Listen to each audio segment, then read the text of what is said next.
नमस्कार दोस्तों। स्वागत है आपका हमारी आज की कहानी में। दोस्तों, आज मैं आपको एक बड़ी ही रोचक और प्रेरक आध्यात्मिक कहानी सुना रहा हूँ। मैंने सुना है कि एक राजा था जो बड़ा ही धर्मात्मा, न्यायप्रिय, अपनी प्रजा के सुख दुख का ध्यान रखने वाला और ईश्वर का परम भक्त था। उसने ठाकुर जी का मंदिर बनवाया और उसमें एक ब्राह्मण को उसका पुजारी नियुक्त कर दिया। वो पुजारी ब्राह्मण भी बड़ा सदाचारी, धर्मात्मा और संतोषी आदमी था। वो राजा से कभी कोई याचना मांग नहीं करता था। इस कारण राजा भी उसके स्वभाव से बहुत प्रसन्न था। पुजारी को राजा द्वारा बनवाए गए उस मंदिर में पूजा करते हुए 20 साल बीत गए, पर उसने कभी भी राजा से किसी प्रकार की कोई शिकायत नहीं की। राजा के यहाँ एक लड़का पैदा हुआ।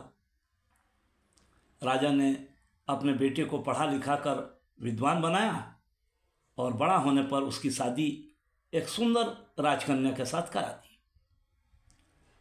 शादी होके जिस दिन दुल्हन राजकन्या राजा के उस राजमहल में आई, उस रात उस दुल्हन को नींद नहीं आ रही थी। वो इधर उधर घूमने लगी।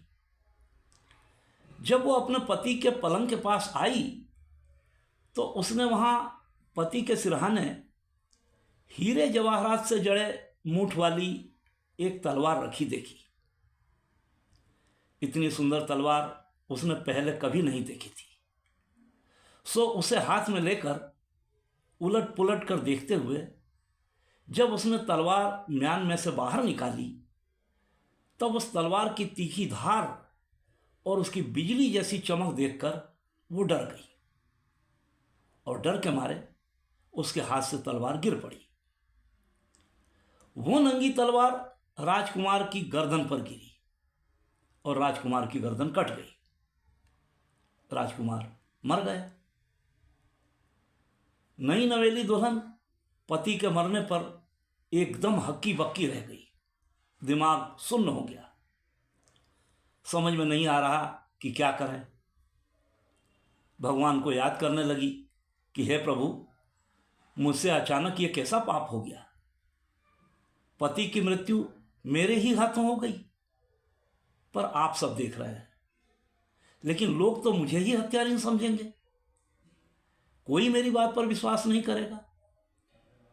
यही सब सोचते विचारते जैसे तैसे उसने रात बिताई। प्रातःकाल मुंह अंधेरे जब पुजारी कुएं पर स्नान करने आया तो दुल्हन ने उसको देखकर रोना चिल्लाना शुरू कर दिया और कहने लगी कि मेरे पति को कोई मार गया। लोग इकट्ठे हो गए। राजा साहब आकर पूछने लगे कि ये कब हुआ, इसे किसने मारा है। दुल्हन रोकर बोली कि मैं नहीं जानती कि वो कौन था, परंतु मैंने उसे ठाकुर जी के मंदिर में जाते देखा था। राजा समेत सब लोग ठाकुर जी के मंदिर में गए तो वहां उन सब ने ब्राह्मण को पूजा करते हुए देखा। पुजारी ब्राह्मण को पकड़ लिया गया और पूछा गया कि तूने राजकुमार को क्यों मारा। बेचारा ब्राह्मण घबरा गया। बोला, मैंने राजकुमार को नहीं मारा, मैंने तो उनका राजमहल भी नहीं देखा है। ईश्वर साक्षी है, आप लोगों को कोई भ्रम हो रहा है।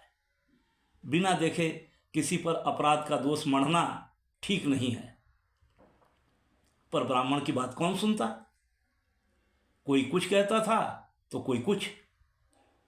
राजा के दिल में बार बार विचार आ रहा था कि यह ब्राह्मण निर्दोष है, पर मंत्रियों और अन्य लोगों के कहने पर राजा ने ब्राह्मण से कहा कि मैं तुम्हें प्राण दंड तो नहीं दूंगा, पर जिस हाथ से तुमने मेरे पुत्र को तलवार से मारा है, तुम्हारा वह हाथ काटने का आदेश देता हूं।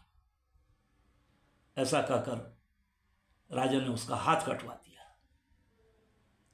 हाथ कट जाने पर ब्राह्मण बड़ा दुखी हुआ और राजा को अधर्मी जानकर वह देश छोड़कर चला गया। वह खोज करने लगा कि कोई विद्वान ज्योतिषी मिले तो बिना किसी अपराध हाथ कटने का कारण उससे पूछूं। किसी ने उसे बताया कि काशी में एक विद्वान ज्योतिषी रहते हैं। तो वो ढूंढते ढूंढते उस ज्योतिषी के घर पहुंचा। ज्योतिषी उस समय कहीं बाहर गया हुआ था। उसने ज्योतिषी की पत्नी से पूछा, माता जी, आपके पति ज्योतिषी जी महाराज कहाँ गए हैं? सुनते ही ज्योतिषी की पत्नी ब्राह्मण को अंड संड गालियां बकने लगी। ब्राह्मण हैरान हो गया, मन ही मन सोचने लगा कि मैं तो अपना हाथ कटने का कारण पूछने आया था, पर लगता है अब इनका ही हाल पहले पूछना पड़ेगा। इतने में ज्योतिषी महाशय आ गए। घर में प्रवेश करते ही उनकी पत्नी उन्हें भी उल्टा सीधा बकने लगी, परंतु ज्योतिषी जी चुप रहे और अपनी स्त्री को कुछ भी नहीं कहा। हाथ मुंह धो लेने के बाद वे अपनी गद्दी पर आ बैठे। ब्राह्मण को देखकर ज्योतिषी ने उनसे पूछा, कहिए ब्राह्मण देवता, कैसे आना हुआ? ब्राह्मण देवता बोले, श्रीमान, आया तो था अपने बारे में पूछने के लिए, परंतु पहले आप अपना हाल बताइए कि आपकी पत्नी अपनी जुबान से आपका इतना तिरस्कार क्यों करती है, जिसे कोई भी सहन नहीं कर सकता, पर आप सहन कर रहे हैं। ज्योतिषी जी बोले, इसका कारण यह है कि ये मेरी स्त्री नहीं बल्कि मेरा कर्म फल है। दुनिया में जिसको भी देखते हो, अर्थात भाई, पुत्र, पत्नी, पिता, गुरु, शिष्य और दूसरे सगे संबंधी जो कुछ भी हैं, सब अपना कर्म फल है। ये स्त्री नहीं, मेरे किए हुए कर्म का फल है, और यह भोगे बिना मैं मुक्त नहीं हो सकता। अवश्यमेव भोक्तव्यम कृतम कर्म शुभाशुभम, ना भुक्तम क्षीयते कर्म कल्प कोटिश तेरपी। अपना किया हुआ जो भी कुछ शुभ अशुभ कर्म है वह अवश्य ही भोगना पड़ता है। बिना भोगे सैकड़ों करोड़ों कल्प गुजरने के बाद भी कर्मफल नहीं टल सकता। इसलिए मैं अपने कर्मफल को खुशी से भोग रहा हूं और अपनी स्त्री को कुछ कहता भी नहीं, ताकि आगे इस नए कर्म का फल न भोगना पड़े। ब्राह्मण ने पूछा, महाराज, आपने क्या कर्म किया था? तो ज्योतिषी ने कहा, सुनिए, पूर्व जन्म में मैं कौवा था और मेरी पत्नी गधी थी, जिसे एक कुम्हार ने पाल रखा था। इसकी पीठ पर फोड़ा था। फोड़े की पीड़ा से यह बड़ी दुखी थी और कमजोर भी हो गई थी। कौवा होने के कारण मेरा स्वभाव बड़ा दुष्ट था, इसलिए मैं इसके फोड़े में चोंच मारकर इसे ज़्यादा दुखी करता था, परेशान करता था। जब दर्द के कारण यह कूदती थी तो इसकी फजीहत देखकर मैं खुश होता था। मेरे डर के कारण यह जल्दी अपने घर से बाहर भी नहीं निकलती थी, किंतु मैं इसको ढूंढता फिरता था। यह जहां भी मिलती वहीं इसे दुखी करता था। आखिर मेरे द्वारा बहुत सताए जाने पर त्रस्त होकर ये गांव से 10-12 मील दूर जंगल में चली गई। वहां गंगा जी के किनारे घने जंगल में हरी भरी घास खाकर और मुझसे बचकर सुखपूर्वक रहने लगी। लेकिन मैं इसके बिना नहीं रह पा रहा था। इसको ढूंढते ढूंढते मैं भी उसी वन में जा पहुंचा और वहां इसे देखते ही जब मैंने इसकी पीठ पर जोर से चोंच मारी तो मेरी चोंच इसकी हड्डी में गड़ गई। इसने खूब कोशिश की, पर चोंच हड्डी में से नहीं निकली।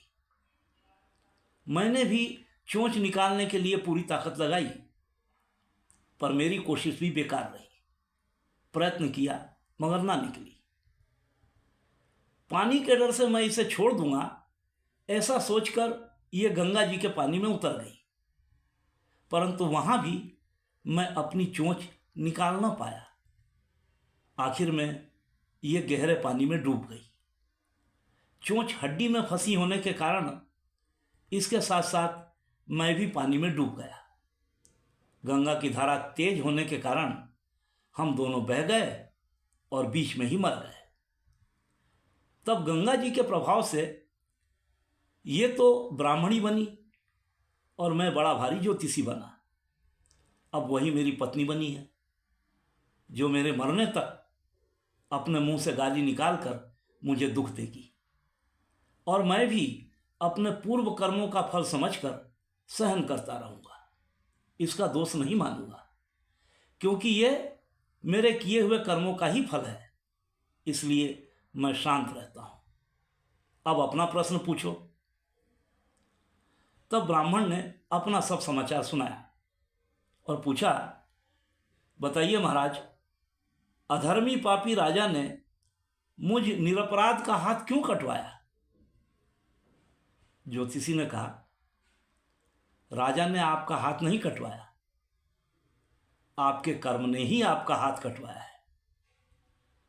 ब्राह्मण ने पूछा, सो कैसे?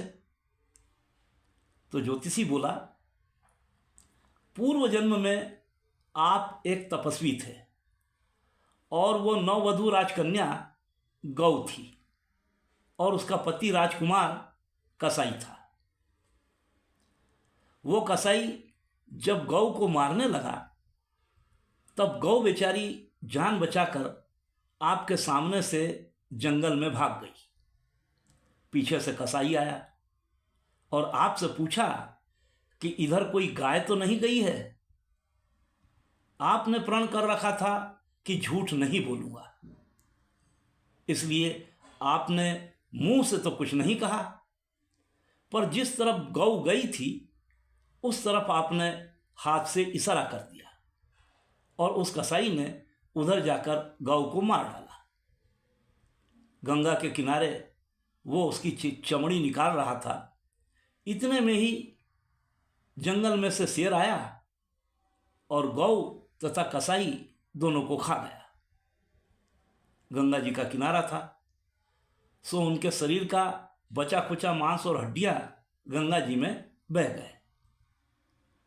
गंगा जी के प्रताप से कसाई को राजकुमार और गौ को राजकन्या का जन्म मिला तथा पूर्व जन्म के किए हुए उस कर्म ने एक रात्रि के लिए उन दोनों को इकट्ठा किया। क्योंकि कसाई ने गौ को धारदार हंसिये से मारा था, इसी कारण नववधू राजकन्या के हाथ से अचानक ही तलवार गिरने से राजकुमार का सिर कट गया और वो मर गया। इस तरह कर्म का फल पूरा हो गया।